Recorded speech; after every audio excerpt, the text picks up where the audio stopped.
नमस्कार। रात के 10 बज गए हैं और वक्त है घंटी बजाओ कार्यक्रम का। तो आपका पसंदीदा शो लेकर हाजिर हूं मैं अखिलेश आनंद। आज घंटी बजेगी उन लोगों की जिन्होंने देश के हेल्थ सिस्टम को आईसीयू में डाला है। आगे की बात मैं आपको बताऊं उससे पहले जरा याद कीजिए, बस चंद महीने पहले की तो बात है। पूरे देश में हाहाकार की स्थिति थी। कोरोना की वजह से जितने लोगों की जान नहीं गई, उससे ज्यादा लोगों की जान लचर स्वास्थ्य व्यवस्था की वजह से गई। लेकिन इतना कुछ होने के बाद भी क्या हम कुछ भी सीख पाए? इसका जवाब है नहीं, क्योंकि आज डेंगू जैसी हर साल होने वाली सामान्य बीमारी का इलाज करने में भी अस्पतालों का दम फूलने लगा है। एक बार फिर से हमारा हेल्थ सिस्टम घुटने टेकता नजर आ रहा है। तो आज घंटी बजाओ में बात उस सिस्टम की होगी जिसने इस देश की स्वास्थ्य व्यवस्था को बीमार कर दिया है।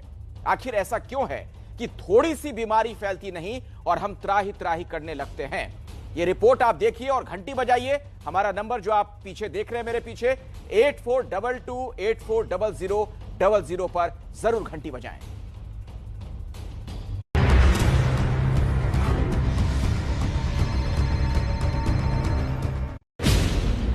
क्या बुखार है दोनों को? डेंगू के लक्षण है। 5 दिन हो गए बुखार है, 8 जोरों में। नंबर ऑफ पेशेंट्स जो रेफर होकर आ रहे हैं उनकी संख्या बहुत ज़्यादा है।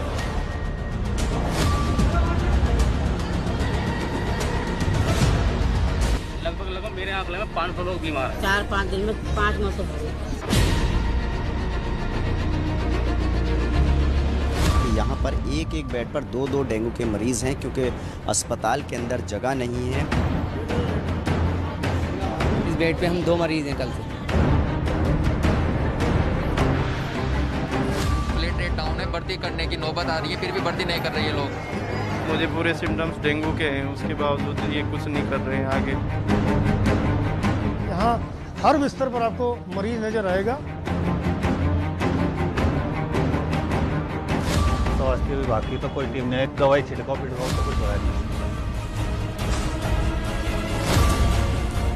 एक व्यक्ति का नाम ऐसा गिना दो जो इनकी दवाई से जो इन्होंने दी है जो ठीक हुआ हो।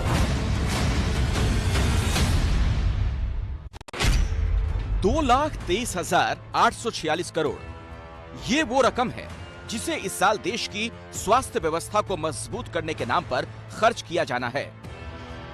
2020-21 के बजट में सरकार ने स्वास्थ्य क्षेत्र में सुधार के लिए 137% की बढ़ोतरी की। साथ ही ये कहा कि बीमारियों की रोकथाम, उपचार और देखभाल के बेहतर इंतजाम सरकार की प्राथमिकता है।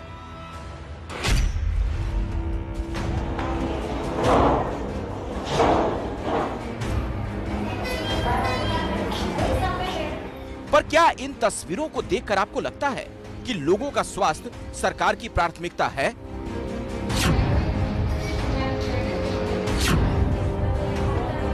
संख्या मरीजों की बढ़ी है, घटी नहीं है।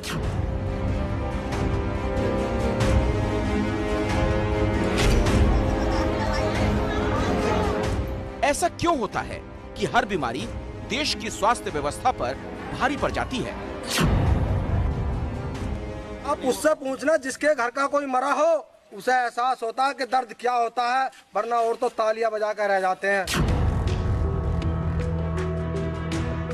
कोरोना की दूसरी लहर के वक्त पूरे देश ने जो दर्द सहा, उसके बाद फिर वही हाल, फिर वैसी ही तस्वीरें क्यों सामने आ रही हैं?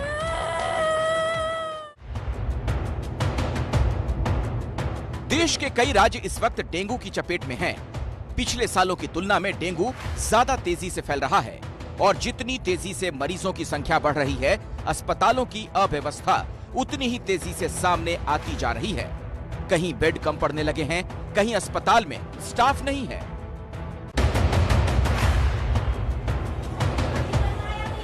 ये यूपी के मुरादाबाद के जिला अस्पताल का हाल है। बाहर से लेकर अंदर तक मरीजों की भारी भीड़ है। देखिए कैसे ये बच्चा अस्पताल की बेंच पर बेसुध पड़ा है। इलाज के लिए इन लोगों को घंटों घंटों तक इंतजार करना पड़ रहा है।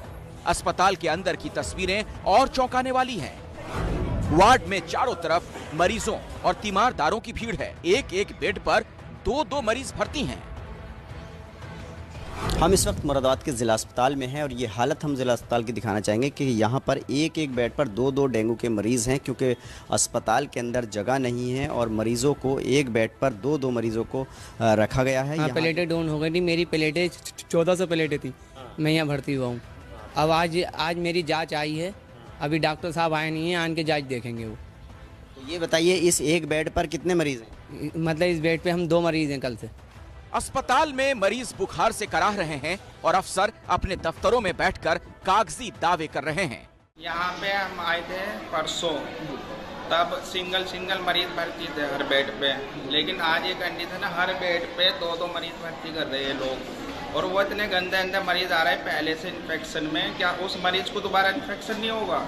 उन मरीजों को जिनको चिकित्सालय में भर्ती होने की आवश्यकता है, उन्हें भर्ती करके इलाज किया जा रहा है एवं उनके घरों के आसपास प्रतिरोधक कार्रवाई, एंटी लार्वा स्प्रे, फॉगिंग और सोर्स रिडक्शन का कार्य निरंतर जारी है। मुरादाबाद की तरह अमरोहा में भी गांव-गांव तक डेंगू फैल चुका है।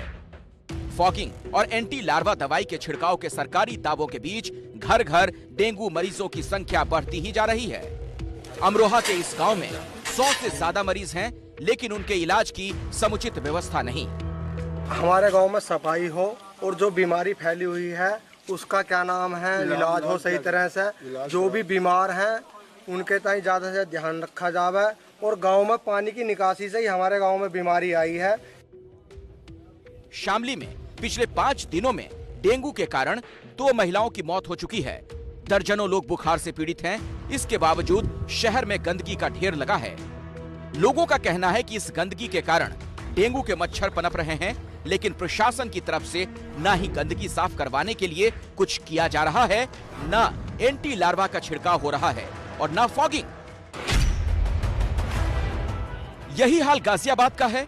डेंगू के फैलते प्रकोप के बीच यहाँ पूरे शहर में कचरा फैला हुआ है और इसकी वजह है कि नगर निगम को फिलहाल कचरा डंप करने की कोई जगह नहीं मिल रही। नतीजा ये कि शहर में डेंगू के मरीजों की संख्या बढ़ती जा रही है और इसके कारण इलाज का संकट भी खड़ा हो गया है। जान बचाने के लिए जरूरी प्लेटलेट्स के जंबो पैक की कमी हो गई है। अभी फिलहाल क्योंकि हमारे पास मशीन तो अवेलेबल नहीं है, लेकिन हम कोशिश ये करते हैं कि मतलब पूर्ति पूरी होनी चाहिए, जिसके लिए अभी नोएडा में जो स्थित है हमारी multi specialist hospital, child hospital जो है, हम वहाँ पे एफरेसिस मशीन उपलब्ध है।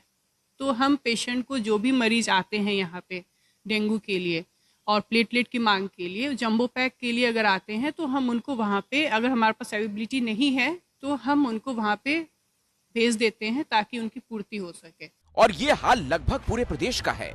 राजधानी लखनऊ के लगभग सभी अस्पताल फुल हो चुके हैं। मैं इस वक्त लखनऊ के सिविल अस्पताल में खड़ा हूं, जहां अलग से डेंगू मरीजों के लिए व्यवस्था की गई है। डेंगू के वार्ड बनाए गए हैं। ये जहां मैं जा रहा हूं ये पुरुष वार्ड है और आप देख सकते हैं जहां हर बिस्तर पर आपको मरीज नजर आएगा। बचाव के लिए मच्छरदानी लगाई गई हैं जिससे कि मरीजों को मच्छर ना काट पाए। कल हमारे पास 18 पेशेंट्स थे, जो पुराने नए सब मिला के, और उसमें से 2 नए आए थे। तो जो डेली भर्ती हो रहे हैं वो 2 या 3 करके ही भर्ती हो रहे हैं, लेकिन ठीक होते होते उसमें टाइम लग जाता है। कभी कभी 4-5 इकट्ठे आ जाते हैं, अदरवाइज तो इतने ही आ रहे हैं। यूपी के बाद राजस्थान का हाल देखिए। भरतपुर में सरकारी अस्पताल में एक बेड पर 3 से 4 बच्चों का इलाज किया जा रहा है। ये हाल तब है जब चिकित्सा राज्य मंत्री ने खुद जिला प्रशासन को निर्देश दिया कि बच्चों के इलाज में किसी तरह की लापरवाही न हो। भरतपुर में डेंगू के कारण 20 से ज्यादा बच्चों की मौत हो चुकी है। वहीं जोधपुर में मरीज इलाज के लिए इधर से उधर भटक रहे हैं। बेड की कमी के कारण अस्पतालों में कहीं बेंच पर तो कहीं स्ट्रेचर पर ही इलाज किया जा रहा है। ये हाल तब है जब फिलहाल अस्पतालों के बाकी वार्ड को भी डेंगू वार्ड में बदल दिया गया है। यही अव्यवस्था अस्पताल के बाहर भी दिख रही है, जहां जांच रिपोर्ट लेने के लिए लंबी लंबी लाइनें लगी हैं। लोगों की शिकायत है कि डेंगू के बढ़ते मामलों के बावजूद मच्छरों को मारने के लिए कुछ नहीं किया जा रहा है। यहाँ पे बहुत ज्यादा डेंगू का मतलब मामला फैल रहा है, तो यहाँ पे थोड़ी प्रॉब्लम है। इसलिए हमारे जस्ट सामने ही यहाँ पे एक डेथ हो चुकी है। यहाँ पे सफाई की भी ध्यान नहीं दे रहे हैं, प्लस मच्छर इतने ज्यादा हो रहे हैं कि लोगों को अंदर ही अंदर डर बैठा है। कि प्लीज सरकार से यही है, जो पार्षद है उनसे यही रिक्वेस्ट है कि यहाँ पे थोड़ा साफ सफाई का, पास में हमारे रानी सर पदम सर है, उनकी भी थोड़ी साफ सफाई का थोड़ा ख्याल रखें। जयपुर के अस्पतालों में भी जगह कम पड़ने लगी है। हालत ये है, जयपुरिया अस्पताल में 16 बिस्तरों का नया वार्ड बनते ही भर गया। बेड की कमी के कारण बेंच पर मरीजों के इलाज की नौबत आ गई। इस वक्त आप देख सकते हैं ये जयपुरिया अस्पताल का फीमेल वार्ड है मेडिसिन डिपार्टमेंट का, और ऐसे में एक्स्ट्रा बेड या यूं कहें बेंचों पर पेशेंट्स को भर्ती करना पड़ रहा है, क्योंकि ज्यादातर बेड जो हैं वो यहाँ पर पूरे हो चुके हैं। और ऐसे में व्यवस्था बनाए रखने के लिए कुछ इस तरीके से मरीजों को रखना पड़ रहा है। अस्पताल के जांच केंद्रों में घंटों लोगों को इंतजार करना पड़ रहा है। पिछले आधे घंटे से लाइन में लगे हुए हैं, अभी पर्ची नहीं कटी है। और कल परसों के दिन भी आए थे, प्लेट रेट डाउन है, भर्ती करने की नौबत आ रही है, फिर भी भर्ती नहीं कर रही है लोग। प्रदेश के सबसे बड़े सरकारी अस्पताल सवाई मानसिंह में भी मरीजों की बढ़ती संख्या के कारण बेड का संकट खड़ा हो गया है। सीजनल डिजीज का आउटडोर तो काफ़ी बढ़ा हुआ है, क्योंकि डेंगू के पेशेंट काफ़ी ज़्यादा आ रहे हैं। वार्ड के अंदर भी डेंगू के काफ़ी पेशेंट है, बाहर से रेफर होकर भी बहुत सारे पेशेंट आ रहे हैं डेंगू के। तो डेंगू के कारण मोस्टली सीजनल डिजीज के हिसाब से पेशेंट काफ़ी ज़्यादा बढ़े हैं। इसके अलावा नॉर्मल सर्दी जुकाम के मरीज भी काफ़ी ज़्यादा आ रहे हैं। इसके अलावा अदर जो सीजनल डिजीज है, जैसे स्क्रब टाइफस है, चिकनगुनिया है, मलेरिया है, उसके भी पेशेंट आ रहे हैं। राजस्थान के 33 जिलों में से 30 डेंगू प्रभावित हैं। पूरे प्रदेश में डेंगू मरीजों की संख्या 7000 तक पहुंच चुकी है, जबकि पिछली बार पूरे साल में सिर्फ अब तक 15 लोगों की जान जा चुकी है। देश की राजधानी दिल्ली में भी डेंगू के कारण अस्पतालों में बेड का संकट दिखने लगा है। इसीलिए सरकार को कोरोना के लिए आरक्षित बेड्स की संख्या को घटाना पड़ा। लेकिन डेंगू के फैलते प्रकोप के बीच भी यहां सरकार और एमसीडी का झगड़ा जारी है। डीएमसी एक्ट के तहत एमसीडी की एक ऑब्लिगेटरी रिस्पॉन्सिबिलिटी है, दिल्ली में जो भी बीमारियां होती हैं जैसे मलेरिया, डेंगू, उनकी प्रिवेंशन एमसीडी की जिम्मेदारी है। लेकिन एमसीडी ने अपनी जिम्मेदारी से हाथ धो दिया है। हर घर के आगे नालियों में छिड़काव, हर घर में फॉगिंग करवाना, कूलर की चेकिंग करना, पानी की टंकी की चेकिंग करना, और 45 लाख से ज़्यादा घरों की हम चेकिंग कर चुके हैं। क्योंकि डेंगू केस बढ़ रहे हैं तो हम चाहते हैं डेंगू पे कोई कैजुअलिटी ना हो, इसलिए हमने वहाँ पे 100 बेड का हॉस्पिटल बना दिया है। अभी और भी बेड बढ़ाने की बात हो रही है। जिन राज्यों में डेंगू फैला है, वहाँ की सरकारें और प्रशासन ये मानने को तैयार नहीं कि उनकी तरफ से कोई कमी हुई। लेकिन हमारी पड़ताल में लगभग हर जगह स्वास्थ्य व्यवस्था की बदइंतजामी और उसके कारण मरीजों की परेशानी दिखाई दी। लोगों को अच्छी स्वास्थ्य सुविधाएं देना किसी भी सरकार की पहली जिम्मेदारी होनी चाहिए, लेकिन सरकार अपनी ये जिम्मेदारी नहीं निभा रही है। इसीलिए आप 8422840000 पर घंटी बजाइए। और अब आप सोशल मीडिया साइट कू के जरिए भी घंटी बजाओ से जुड़ सकते हैं। इसके लिए आप कू ऐप पर @घंटी बजाओ एबीपी न्यूज हैंडल को फॉलो करें।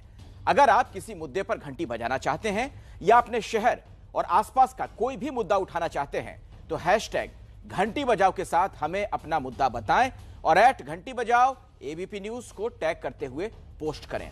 एक पूरा दिन मनाया जाएगा। आपको बता दें कि इस्कॉन की अगुवाई में न्यूयॉर्क, मॉस्को, रूस, ऑस्ट्रेलिया, कनाडा के कई शहरों समेत 150 देशों में यह प्रदर्शन किया जाएगा। बांग्लादेश में हिंदुओं के खिलाफ जो हिंसा हुई उसके खिलाफ आप देख रहे हैं 150 देशों में कल प्रदर्शन होगा।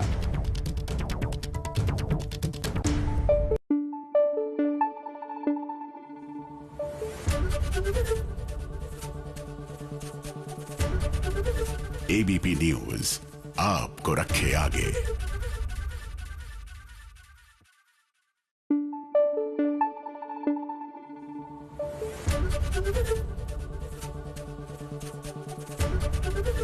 एबीपी न्यूज आपको रखे आगे।